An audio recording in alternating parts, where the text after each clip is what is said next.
Bonjour et bienvenue, voici notre tour d'horizon économique, géopolitique, sanitaire et boursier. Nous sommes le lundi 27 juillet pour comprendre comment tourne la planète finance. C'est sur la bourse au quotidien et nulle part ailleurs, et l'épisode du jour s'intitulera « Manquerait plus que les trend followers se mettent à acheter également de l'or ». Ah, les trend followers, ils viennent de connaître leur acmé, leur apogée au cours des 4 derniers mois. Ils ont acheté tout ce qui montait plus vite que les indices et aujourd'hui, eh bien, les voici qui se mettent à ramasser de l'or qui, depuis une semaine, est l'actif qui monte plus vite que les indices. Alors les trend followers, vous le savez, ils sont souvent un petit logiciel qui scanne les valeurs du S&P, du Nasdaq, de l'Eurofirst 600 et ils achètent tout ce qui connaît un démarrage à la hausse, en vertu du principe que si vous ne savez pas pourquoi un titre gagne 5% quand le marché gagne 0,05, eh bien les acheteurs le savent. Et tous les acheteurs font la même supposition que c'est le voisin qui sait pourquoi on s'est rué sur une valeur dont on ne sait fichtrement rien, ni ce qu'elle fabrique, ni quels sont ses brevets, ni ce que vaut le management, non. Ce qui compte, c'est le prix. Et un prix qui bouge, eh bien, c'est une incitation irrésistible à ramasser un dossier dont on calcule la vélocité haussière. Et puis, dès que cette vélocité ralentit, hop, eh bien, on place un stop et on sort, on engrange un bénéfice. Peut-être qu'un jour, par curiosité, on ira sur Internet pour connaître cette valeur qui a gagné 35% en 3 jours. Voilà, comme ça, juste pour savoir ce qu'elle fait, hein. Mais bon, c'est pas vraiment nécessaire pour faire du trading.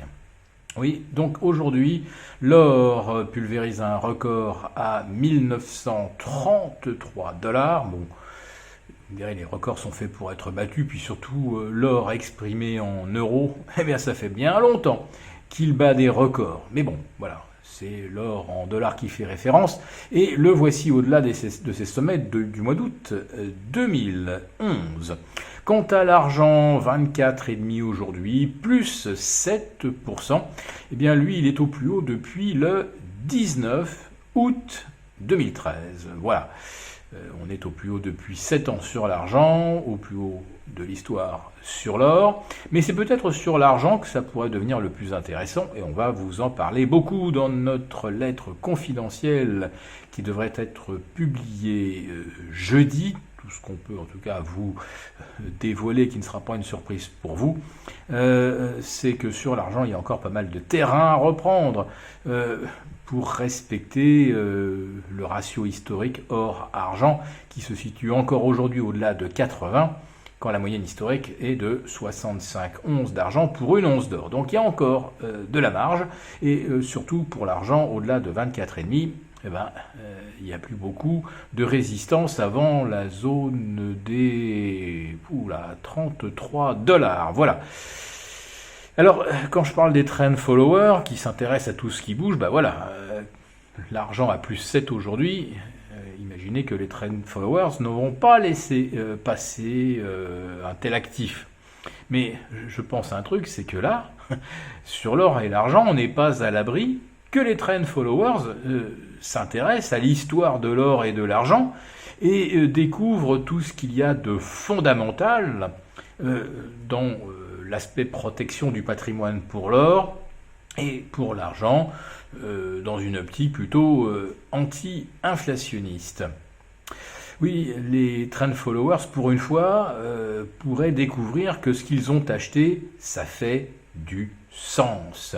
Et de simples trend followers qui achètent un prix en espérant revendre à un prix plus élevé, cette fois-ci, ils pourraient acheter une vraie valeur en espérant que son appréciation se poursuivra à mesure que les banques centrales et les gouvernements votent des déficits de plus en plus abyssaux.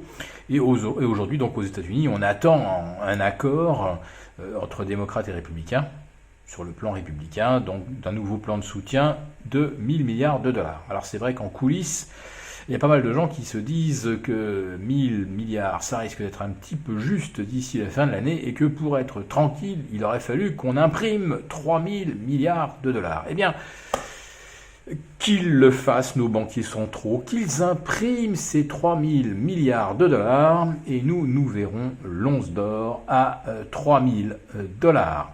Et pour l'argent, eh bien, peut-être au-delà de 44, 45 dans un avenir pas trop lointain. Oui, pour une fois, nous disons vive les trends followers qui pourraient se transformer en acheteurs fondamentaux, nous. Nous le sommes déjà depuis fort longtemps et on ne va pas changer de stratégie. Voilà. Cette semaine est très riche en publications, comme vous le savez. On attend encore Apple, Amazon, Google, Alphabet. Ça, c'est pour jeudi. On aura Qualcomm, je crois, et Comcast mercredi. Mais bon, c'est surtout Amazon et Apple. Les deux titans à plus de 1500 milliards de dollars, ça fait beaucoup de kilos d'or, ça fait même beaucoup de centaines de tonnes d'or. Eh bien, nous préférons aujourd'hui détenir cet or plutôt que de l'Apple ou de l'Amazon à 50 fois les bénéfices en moyenne. Si cette vidéo vous a plu, n'hésitez pas à nous mettre un pouce. On vous retrouve demain pour le live de 11h30. Je pense qu'on reparlera encore de l'or et de l'argent. Et nous abordons bien sûr des tas d'autres sujets, sans tabou et sans langue de bois. Donc n'hésitez pas, pour y participer, abonnez-vous à la lettre confidentielle. On vous dit à demain.